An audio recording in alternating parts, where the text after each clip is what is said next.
Hello everyone and welcome to the Chrissy B Show, which of course always aims to equip and inform you and also inspire you to be happy and successful. I'd first like to say hello to our regulars, which are Helena Shard and Ian Pelham-Turner. Hello, how are you? We're very well. Why are you flashing a heart at me, Ian? So well tonight, we are so well. We're very happy to be back. It feels we did take a week's break. I'm sure you noticed because we had a few repeats on because we were doing some stuff with the cameras here, so hopefully you can see us better. Apparently the cameras have been changed and they're much better. Oh, good. But shall we find out what's on today? Absolutely. Yeah. Now, modern life in London, like in many other cities, seems to involve sometimes a very high volume of alcohol consumption. Now, whether it's down to stress relief or just socialising, what damage are we doing to ourselves? Hilary Marsh will be joining us to discuss important lessons learned in her career and about her carefully designed possible alcohol substitute, which can be used to help stop drinking. And we also have counsellor Diana Parkinson, who'll be speaking to us about the importance of drinking in moderation or cutting alcohol out of your life completely with expert tips on how. And we also have the Self-Development Clinic with Chris Browne on living life to the full.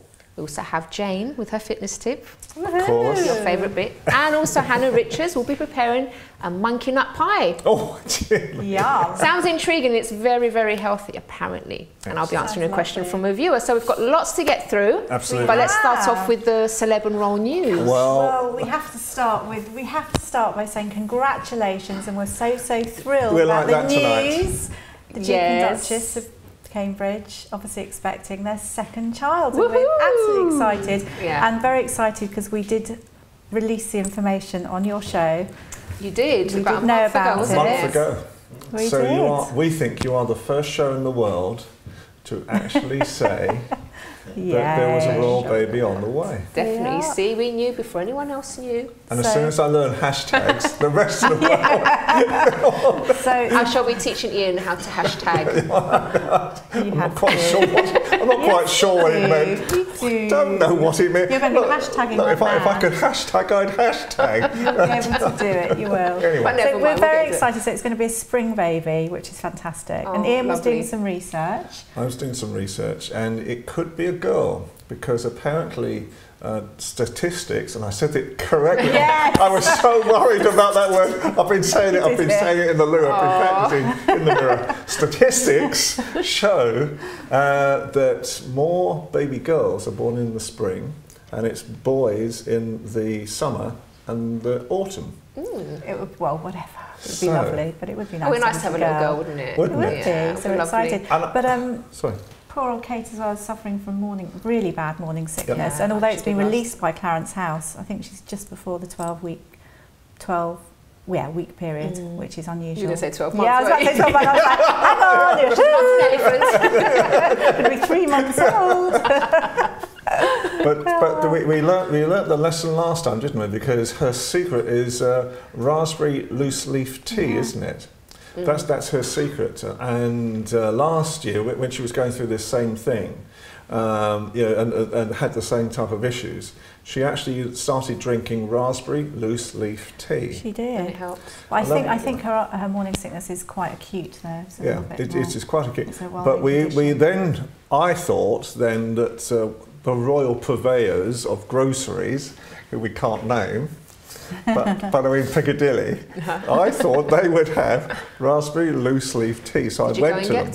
I went to get some from the royal purveyors of groceries. And they didn't have any. You're joking. They didn't have any. Oh, no. I had to go and find it somewhere else. Someone's been buying them out. So you went to a local supermarket.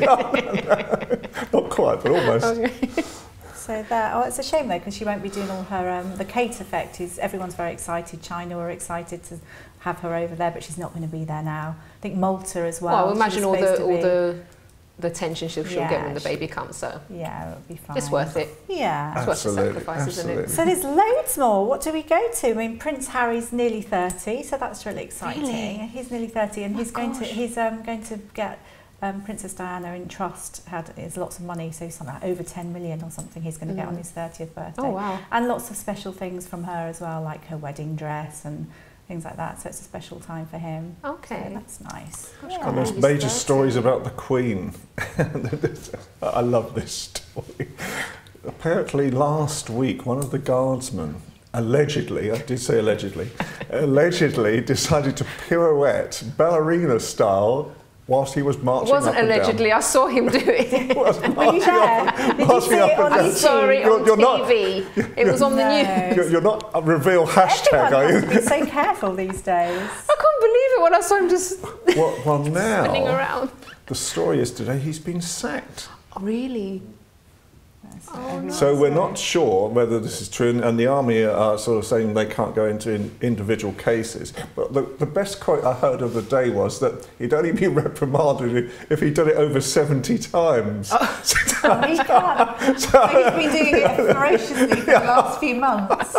Oh, surely not sacked, that's a bit steep.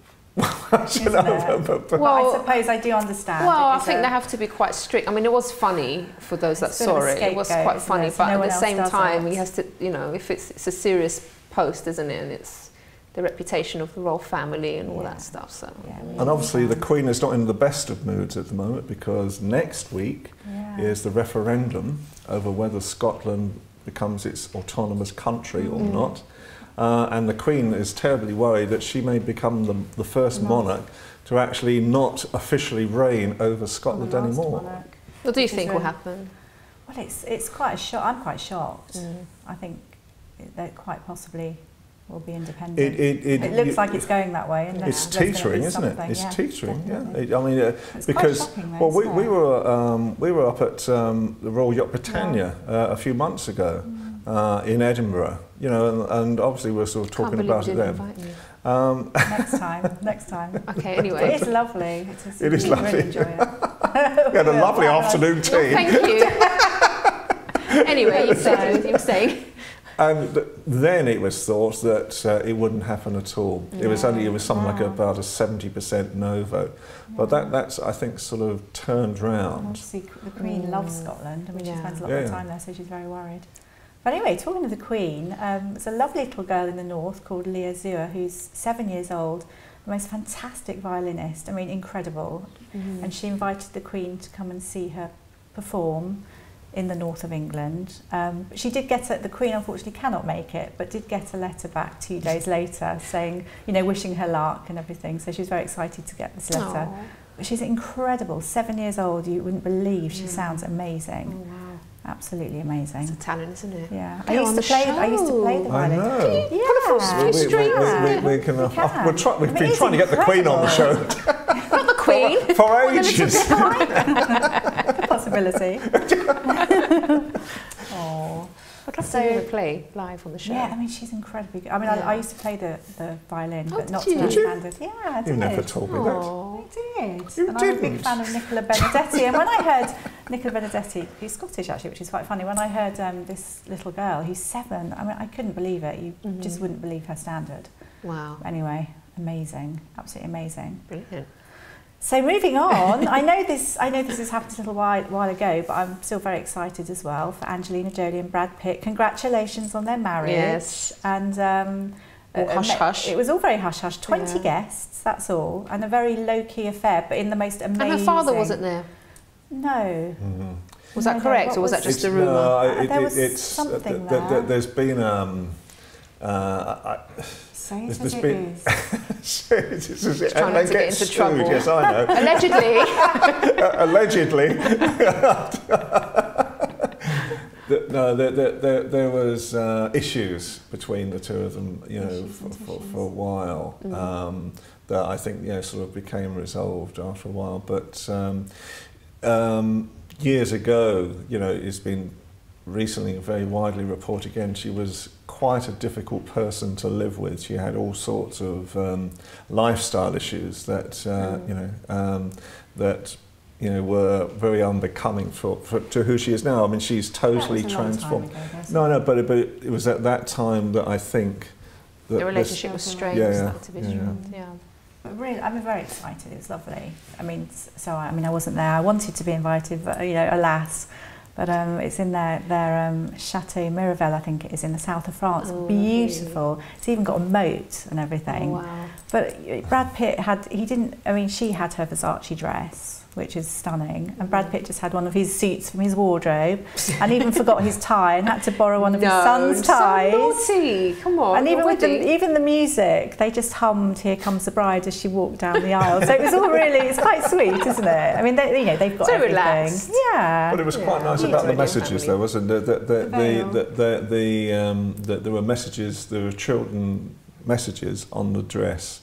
So and they had they wrote the messages out on the dress, and then they were embroidered into the dress. Oh, that's nice. So I think that was a rather nice touch. And Pax, their son, one of their oldest son, actually made the cake as well. Oh, So it wasn't made by a top patisserie, it was made by his son and his friends. And I think we'll leave it on that note because we have to go to a break now. Okay. But thank you. Oh, you're getting used to it now. Thank you so much. And we'll see you again in a couple of days for our next show. We're looking forward to it. It's great. Okay, do stay tuned because after the break, we'll take a look at our fitness tip from Jane, and we'll also be speaking with Hilary Marsh about lessons learned and her possible alcohol substitutes. So do join us after this.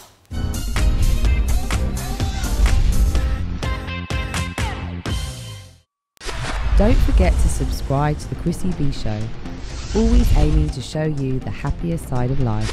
You can find us on YouTube, Facebook and Twitter.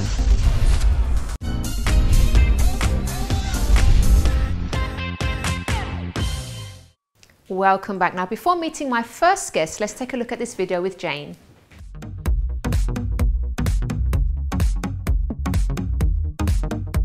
We're going to show you today how you can partner up with someone and do assisted stretches. Stretches are so important, a really important component of your fitness.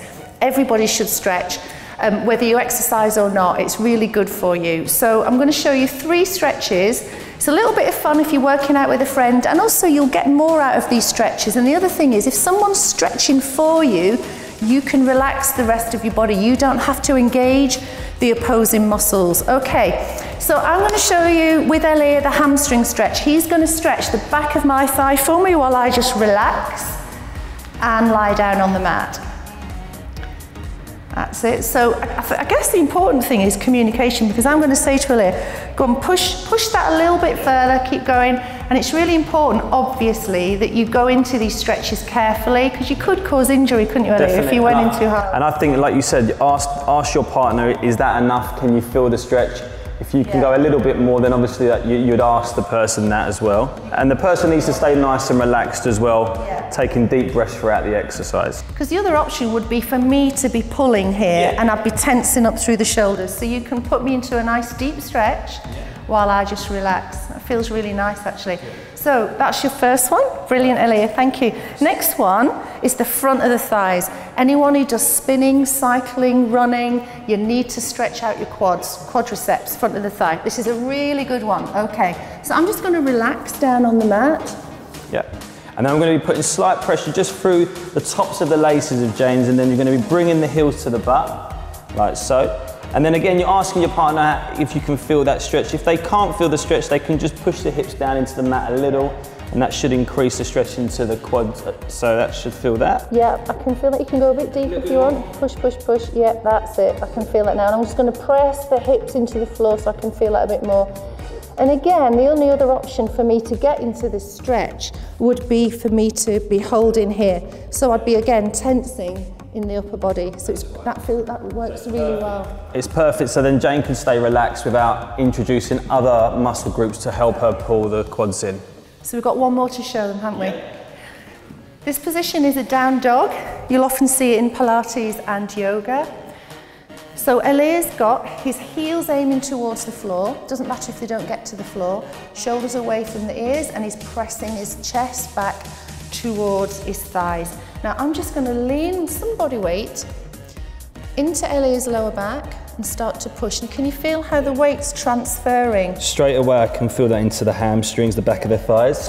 It takes it deeper, doesn't it? And it feels nice in the lower back as well, doesn't it? And also just because when you put a lot of tension through the shoulders on this kind of takes away from the shoulders and takes it into the hamstrings. Totally agree with that. It feels really nice. Try this, I recommend it. You will love it. We did it in class last week in Partners and everyone absolutely loved it. Excellent, okay, fabulous, thanks Aaliyah. So enjoy your stretching, enjoy your workouts, and we'll see you next time. See you soon.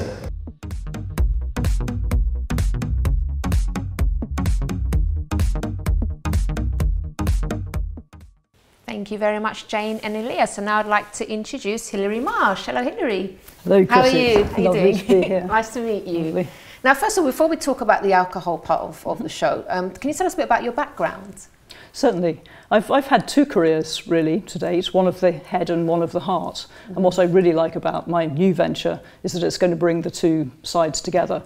So on the sensible head side, I've done things like being director of a startup venture capital company. I've been managing partner of a business consultancy. I've managed large-scale corporate recovery projects, all very, very sensible. But then on the other side, the things that I absolutely love doing and I'm passionate about, I had a beautiful restaurant in Covent Garden called Café Baroque for 7 years. Wow. Before that, to get some experience, I ran a very famous jazz club in Soho, which was really good for experience. I have a lovely wine business. I've been in the wine business for about 20 years on and off. So that's where my passion is. I really enjoy doing things that help people to enjoy themselves and recharge their batteries. And what are you currently doing in your current business? The current business comes out of that because obviously I've been around alcohol quite a lot and also had to do responsible jobs in the morning, as do most of my friends, and I'm sure yours too, and most people watching. And it's a bit of a problem if you get terrible hangovers. And also, the more I learnt about alcohol, I realised that it was doing me damage in the long run. So I researched and researched to understand everything that alcohol does, and also to see if there's anything you can do to protect yourself from some of the damage. Can you tell us about some of the dangers of too much alcohol consumption? Well, because I hear some of it is quite a bit of wine is supposed to be good for your health. Yes, but other people say, up to a point. I think the best thing about alcohol is that it does actually help people socialise, and they say that one of the best indicators of long life is how sociable people are, especially as they get older. So that's probably the best thing about alcohol. But in terms of what it does inside our bodies, it's really not so good. So the thing that people don't realise, everyone thinks the damage is done by the alcohol itself, and it does do some, but most of the damage comes actually as the alcohol breaks down in our bodies, which is why, if you think about it, you don't feel terrible the time you're drinking the alcohol, you feel terrible the next day. So, and that is essentially because the first stage of the breakdown of alcohol gives you something called acetaldehyde. Now, this is a toxic monster. If I gave you a glass of acetaldehyde right now, you'd say, no thanks, it's just poison. And what that does, it's very unstable. So essentially, it tries to stabilise itself by going around stealing what it needs to stabilise itself from your cells, which is great for it and very bad for you. So you've probably noticed that people who drink too much tend to look much older than they really are. And we all know that raddled is not a good look, so we want to avoid that. But it's also doing lots of damage. You know, it leads to not just liver failure, but diabetes, raised cholesterol, reduced mental function. It's something to take very seriously. But I didn't want to stop drinking, and I think a lot of people, it's part of our culture really to drink, and it's fun. So I researched it and worked out that really what we needed to do was find a way to load up the body with antioxidants to protect it from the acetaldehyde in the first place. Also give your body the nutrients it needs to keep getting rid of the acetaldehyde. If you like, it's like making sure that the cavalry arrives in the middle of a battle. And then what also goes wrong is our bodies have this rather inappropriate response to the poisons in the body, and you've probably noticed, people start urinating. So, when you're on a night out, everyone starts going to the loo rather a lot. It's not good. But that's the body trying to get rid of the poison it knows is in there. Unfortunately, it's a very inefficient mechanism because it doesn't get rid of the acetaldehyde, but it does get rid of lots of very good things that we need, like vitamins, minerals, electrolytes, and so on. So obviously, if you can reduce the toxic load, that helps, but also it's a good idea to put things back into your system to replace the things that are going to get used up and flushed out. Which is what you created. Yes, which is what goes into my drink good shot.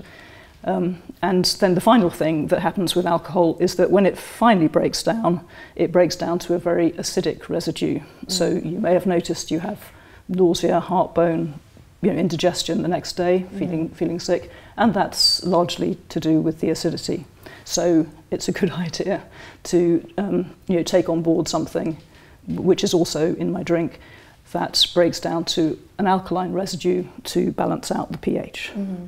So really it's that combination of, you know, antioxidants to protect you, nutrients to help your body deal with and get rid of this bad boy acetaldehyde, putting back the sort of things that get used up and flushed out, and also something that helps to balance out the acidity in alcohol. Okay. And now what you've created as well can actually be used as a substitute to drinking alcohol as well. Can you tell us a bit about that? Yes, absolutely, because as I researched alcohol, of course I wanted to do something to help people look after themselves as they drink, but it also made me realise that it really would be better if we could, you know, to some extent control and reduce drinking. And I think a lot of people drink alcohol partly because of the taste. You know, when you drink alcohol, you acquire a taste for more sophisticated drinks, and then soft drinks they just don't really do it. So I wanted to make something that people could use. They can use it as a mixer drink, which is a very important aspect, but if they put it in a champagne glass, it looks like a proper drink, it feels like a proper drink, it has that length, dryness, complexity that you expect of something like a wine. And you can get that sense of specialness and ritual, because I think that's also partly why people drink. It's a kind of reward we give ourselves, isn't it, at the end of the day? I deserve this. So I think if you can find a way to replicate that kind of sense and slow down your drinking at the start of the evening especially, then how have people it's a big favour. How have people taken to Well, people start drinking it because mainly as a mixer. It's a very distinctive taste, but you can take it in all sorts of directions. So you know, barmen are getting very excited about the cocktails they can make with it. And that's great, but then people find once they've drunk it a few times, they tell me they actually like it best on its own.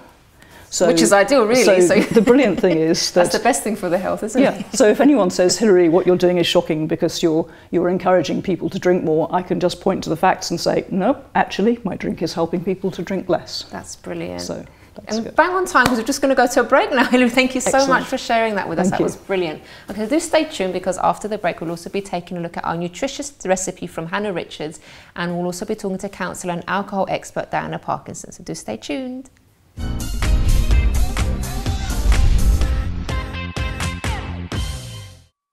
Don't forget to subscribe to the Chrissy B Show, always aiming to show you the happier side of life. You can find us on YouTube, Facebook and Twitter.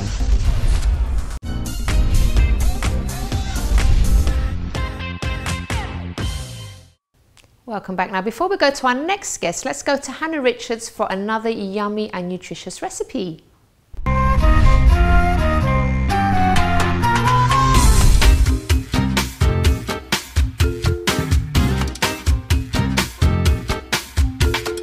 Hi, my name's Hannah and this is the Move 360 kitchen. Today I'm going to show you how to make one of my favourite desserts, which is called monkey nut pie. So here I've just frozen 2 bananas, well, kind of frozen them, but they just need to they need to be cold. So 2 bananas, chopped, put them into the blender, like that. And then take a nut butter. There are lots of really good, healthy nut butters these days. So make sure you choose a really good quality brand. And 2 tablespoons into the blender as well. And then this is just coconut milk. So we're gonna pour some of this in. And it's a little bit thicker than coconut milk. And so it gives it a nice consistency.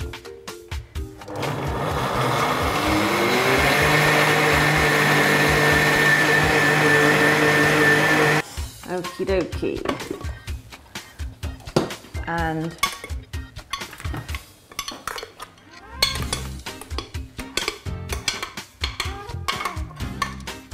pour it out. The more banana you put in, then the thicker that will be. But that's a sweet treat for children when you don't want to feed them really sugary laden ice creams. Monkey nut pie.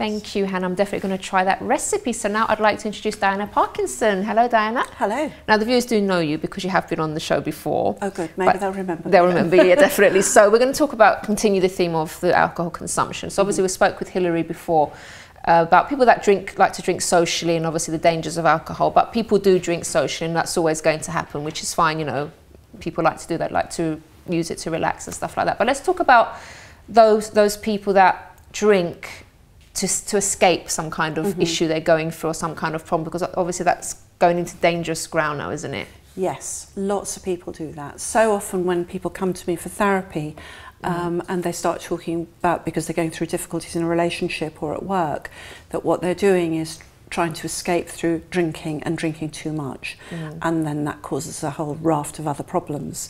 So then I'm working with people really in order to take control of their life, to manage their life, to find other ways of relieving stress rather than using booze, because booze is the most commonly unprescribed drug, if you like, that we use. It's because it's there, it's easy to use, and we think it helps us feel better, but actually it doesn't. So it's fine in moderation. You know, the odd glass of wine will do nobody any harm. It's when we start to rely on it as a means of relieving stress. So if we start drinking a bottle of wine a day, we're going to be in trouble and feel awful the next day too. That's right, as Hilary was saying before as well. Now, I don't drink anymore, but I used to drink, more socially when I used to go out to clubs and stuff like that, but I also used to consume alcohol at night because I couldn't sleep. And because I was depressed and I didn't want to, I was sort of scared of having a panic attack. So I used to try to have all this alcohol. I say alcohol causes depression, causes anxiety, panic attacks, and it affects sleep. Right. So lots of people think that they will sleep better if they have some alcohol, but actually what happens is it just knocks you out, and you go to sleep for a few hours, and then usually you'll wake up and your sleep will be disrupted, and you don't get quality of sleep. So it's better to do it sober. The thing is to be able to enjoy a drink socially, but to be very careful about the amount you drink, to intersperse it with soft drinks, water, whatever, and to find other ways to reward yourself, because alcohol hits the reward receptors in the brain. It makes us feel good, that we can celebrate, and because it sort of shuts us down, we become less inhibited, we feel freer. But it's a myth really, it doesn't really happen, it's just pretending, and then we feel bad the next day. So it's finding other things that reward you, like food is, you know, having a delicious meal is nice, but don't drink too much booze or you're missing out on the taste of the food. And go and do things like exercise, riding a bike, going for walks, all those things help us to feel good, feel better. You know, maybe make something special with, I don't know, nice coffee and cake. So we were speaking about that during the break, because it's become a lot more acceptable now for people to say, let's go for a coffee rather than let's go for a drink. Yeah, and that's really nice. I mean, it's nice. You can get special china for your coffee or your tea or whatever, and a cake stand, and make that special. I think it's the thing that we take those things often for granted. So drink seems something special. Well, let's make other things special, and then we can be rewarded and stay healthy and young, because alcohol is very aging. I think that's just a brilliant reason for people to stop. Oh, I think it's an excellent reason. Yes, and I don't think people know about it. No, but it really does make a difference to how we look. Absolutely, it affects our body in every way, but it's very aging. Okay, it's good to know. Now, obviously, for people that do want to stop completely, they've realised that, you know, they've crossed the line, that it's starting to affect their family life, it's starting to affect other areas of their life. What kind of things would you suggest for that person to be completely people who alcohol-free? Are then called alcoholics, that label, but there are people that really have to stop drinking because the amount they're drinking is killing them. But you know, fortunately, they're not the majority. The majority of people are probably, we have a lot of people that just over-imbibe, but yeah, there are people that just have to stop, and they really have to stop, but it's very difficult. If I sit with somebody and say, you really need to stop drinking now, tell me honestly how you feel when I say that. And what they tell me when they're being honest is they can't envisage life in that way. Which is why we have wonderful organisations like Alcoholics Anonymous, and that's taking it a day at a time. So it is, you know, why just take it, today I'm not drinking, rather than thinking I will never drink again as long as I live. It's just today I won't drink. But I would say if there's any of your viewers that are really concerned, please go to your doctor, talk to your doctor. Very important, talk to your doctor, because it can be very dangerous withdrawing from alcohol. If people have been drinking heavily throughout the day, every day, it's more dangerous than withdrawing from heroin, and most people don't realise that. Yes. Oh gosh, so they must go to the doctor, and the doctor can give them medication or refer them, but they'll be put on medication if they're stopping. That's the thing, so they shouldn't, you know, expect to do this on their own, and it's no shame in asking for help and going to your doctor and getting counselling if they need to. But people do have lots of problems. People feel guilty, they feel ashamed. It's really, no, there's lots of help out there. There's lots of help. Definitely. Just ask for help. Now, do you think people generally drink just because other people are and they just want to sort of keep up with everyone rather than actually... pressure, probably? Yeah. Well, yes. I mean, I think for most of us it feels like we're having a good time. It's about party, and most of us like that. Some people will only be able to have a few drinks and they'll start to feel a bit sleepy and they're really not interested. But there are people who it affects in a way where they actually don't have an off switch and they'll keep drinking and drinking and drinking. And those are the people that will have a problem. So it's just trying to, I think, make sure if you're having a party, have lots of other drinks. Don't just have the booze there. Have water, have lots of alternative soft drinks that people can have.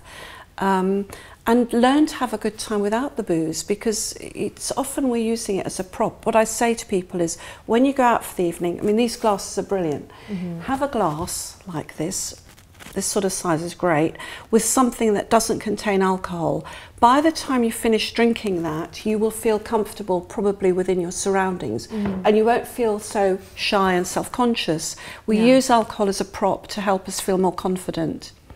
But if we are a bit shy and nervous, then we can end up drinking so much very early on in the evening that actually we're in a bit of a mess after about an hour. So start with a long soft drink and then go on to having whatever your drink of choice is, and then intersperse again with a soft drink, and you will have a much nicer evening.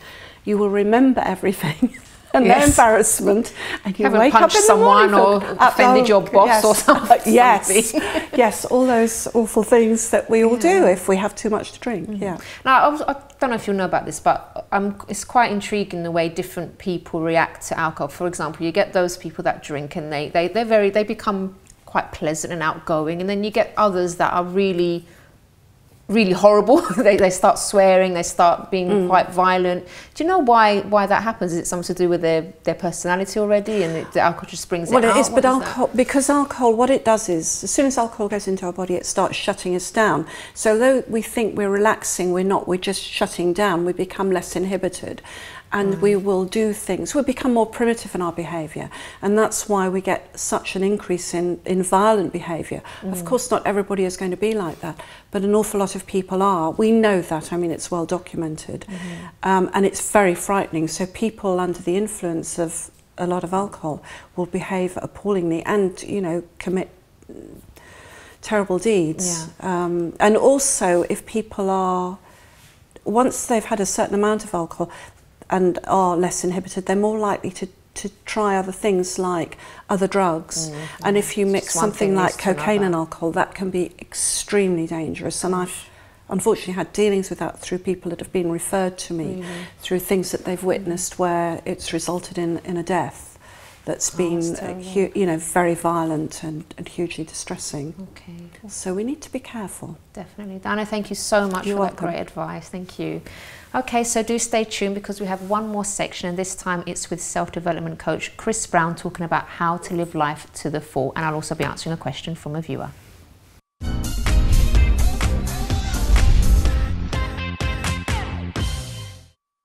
Don't forget to subscribe to the Chrissy B Show, always aiming to show you the happier side of life. You can find us on YouTube, Facebook and Twitter.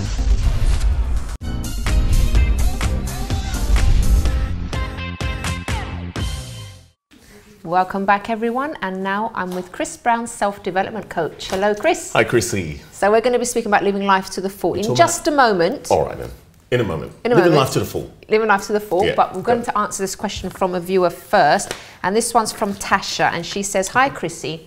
I'm with a great man who cares for me dearly, but I struggle to tell him that I love him. I've never said those 3 little words. If I say them and change my mind later, I know it will hurt him very much. My parents divorced when I was young, so I have seen the pain that it can cause. What would you do, Chrissy?" Now, Tasha, I have to say that in an ideal world, we'll be telling our partners every day that we love them. Now, in my case, I tell my husband pretty much every day that I love him, but he doesn't do the same. But I know that he loves me from, the way he treats me and everything, and, just the way he is with me. But I grew up very differently to him. So I grew up, my parents every day were telling me they love me, lots of affection, and he, on the other hand, didn't get the same. So it's just this case of sort of understanding one another. And I know he loves me, and I tell him I love him all the time. On the other hand, there's people that say I love you all the time, but they mistreat their partners.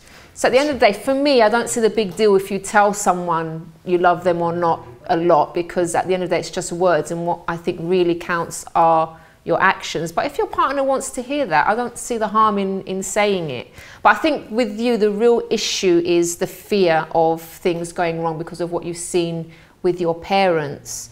And you're saying, what if you change your mind later? Or why should you? If you keep investing in your relationship, if you keep sacrificing for your partner, trying to make them happy, and he does the same for you, there's no reason for your relationship to fail, to go wrong. You're not your parents. Don't think that you'll make the same mistakes as your parents. If you witness things, for example, that mistakes that your parents made, just make sure you don't make the same mistakes, and invest in your relationship by, attending seminars if you need to. We've got the Love School coming up, Chris. Great. Great opportunity to learn more about love and how to invest in your relationship. So just, I would say, don't be hung up on saying the words, but just, forget what's happened with your parents and just concentrate on your relationship, because you're different to your parents. And it doesn't mean that because it went wrong for them, it's going to go wrong for you as well. What would you say, Chris? Totally agree with it. It's funny you say to your husband, you love him, but as a guy, he probably won't, yeah? He does tell me sometimes, like, sometimes we just make a joke out of it. So I say, I love you, and it would go, I'm like, are you going to tell me? No. So, all right, I know you love me.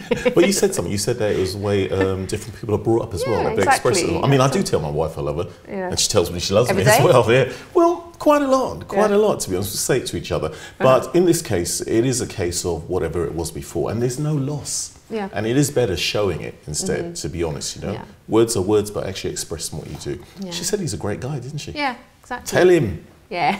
Tell him. We're right. Should we do a dedication on the show? Tell him come to the Love School. She'll be fine, yeah. Yeah, that'll be great. Anyway, tonight we're going to be talking about live life to the full. But it's really interesting because I was listening earlier on what was said, and automatically we're talking about live life to the full, but sometimes, you want to live life to the full and you want to use your full potential and everything, but there's always something that's actually holding people back. And automatically when I said the title, live life to the full, wow, we're going to go about living life to the full. But actually, the only thing that actually holds you back is you. From actually living, well, not you, but living your life to the full at the end of the day. And simple things like fear, fear of doing certain things because you think, well, this might happen or that might happen. What's that acronym they use for fear again? False evidence appearing real. Oh gosh, what was it? Yeah, false evidence appearing real. Yeah, and I remember somebody saying that. No, what was it? I can't remember what it said now. I looked it up. Okay. And it's basically that a fear is the, oh gosh, I've forgotten. Chris, you could have told me this before so I could actually write it down and have it on my script. It's gone. It will come to me. Okay, it's an acronym that's used quite a lot. Fear of false evidence appearing real. And when you think about it, the word false as well, or something that's not real already, right? The evidence, proof of something, appearing, an appearance, obviously real, truth. It's neither. It doesn't exist. A lot of the fears that we actually have, it's like going to a film, going to a film, watching a film and working out what's going to happen at the end already. So let's put it in our minds that way as well. Most of the fears we have, they don't really exist. We think about them and we think of the worst situation of the outcome. It's the potential threat, isn't it? Like, that's it, exactly. But if you think about it, most of our fears are unrealistic because it's not actually, those fears aren't actually going to materialize into something real. They're not. So. We make them up. So, and it's funny because the mind is really powerful tool. The mind will not be able to tell what is real and what is not real. So if you start reacting this way and you're getting fearful, you're building up, your body's going to react that way too, and you won't take that chance. So what does that do? That limits you from living your life to the full, right? So I'm going to knock down each one of these that are actually stopping us instead. Let's talk about the whole idea of, well, I've got excuses, right? Excuses and reasons are two different things. One, excuses are what we tell other people. Reasons are what we justify in ourselves at the end of the day. So when you think about, we make all these excuses and reasons of why we shouldn't do this instead of reasons of why we should at the end of the day, that is another one that's actually stopping you from going forward. And you've got to really think about it. Why would you make these excuses all the time? So what I'd say is do this, get a piece of paper, write down these excuses, right? If there's no real evidence behind them, cross them out, cross them out, cross them out along the way. You'll see this, you'll probably leave with none on the paper at the end of the day. Realise, hey, look, I can go forward a bit more now at the end of the day, right? Okay. You've just reminded me of a friend of mine actually, because she was very, very shy. And then I noticed all of a sudden I would ask her, you know, do you want to, for example, she came on the show once as well, a couple of times. And I said, do you want to come on the show to talk about this? And she'd start saying, why not? And things that I was asking her, she kept saying, why not?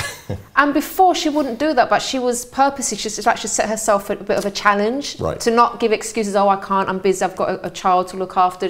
Before she would use every excuse under the sun not to be in a position where she was in front of other people or she would be doing something out of her comfort zone. And then I noticed all of a sudden she'd start to, you know, to say why not, because she was trying to force herself to come out of her comfort zone. And I saw such a change in her, such a growth, personal growth. It was great, really great to see. I think that's excellent. That's a really good one to use actually. Why not? Every time you question yourself, because you always think of why I shouldn't do it instead. So she's doing why not. Excellent. Brilliant. I'm so proud of her. Oh, really brilliant. Okay. Talk about another one that we got knocked down as well is the whole idea of that fear factor, achievements. We've got to look at achievements as well. We fear failing.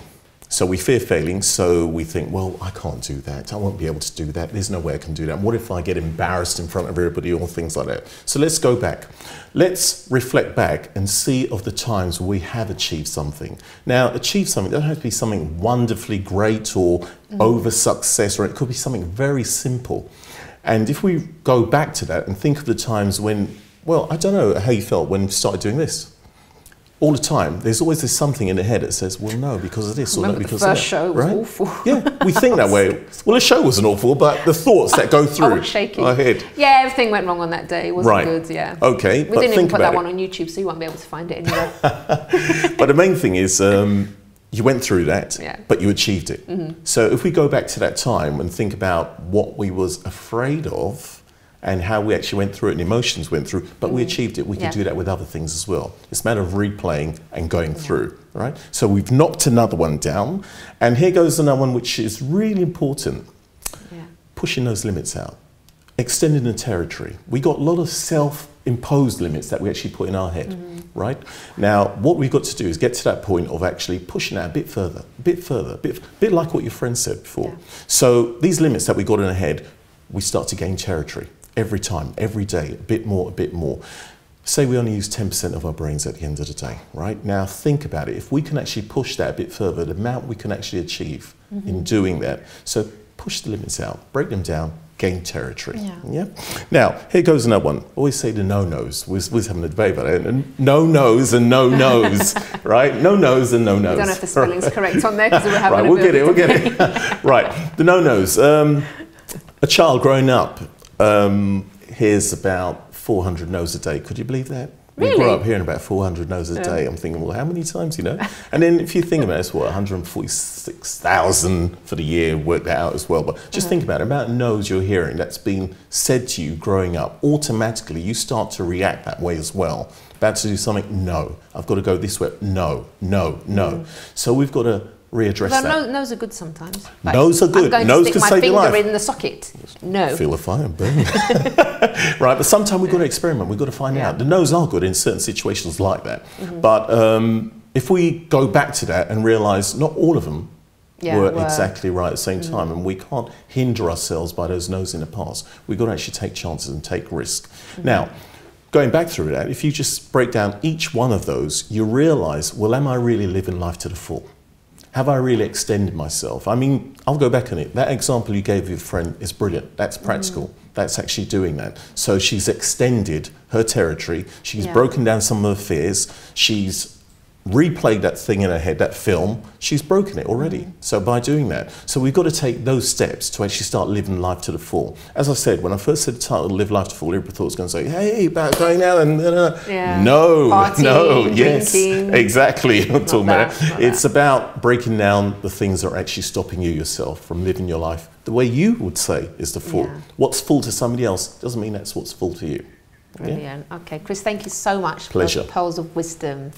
All right, so we have reached the end of the show, and I think that life is given to us to live to the fullest, as we were talking about. So if that's not what you're doing at the moment, start right away. Make the necessary changes, achieve your dreams, and be happy because you deserve it. If you want more information about the program, you can visit the website chrissybshow.tv, and if you'd like to email me, you can do so on chris@chrissybshow.tv. It's been wonderful, and we'll see you again next time. Bye bye for now.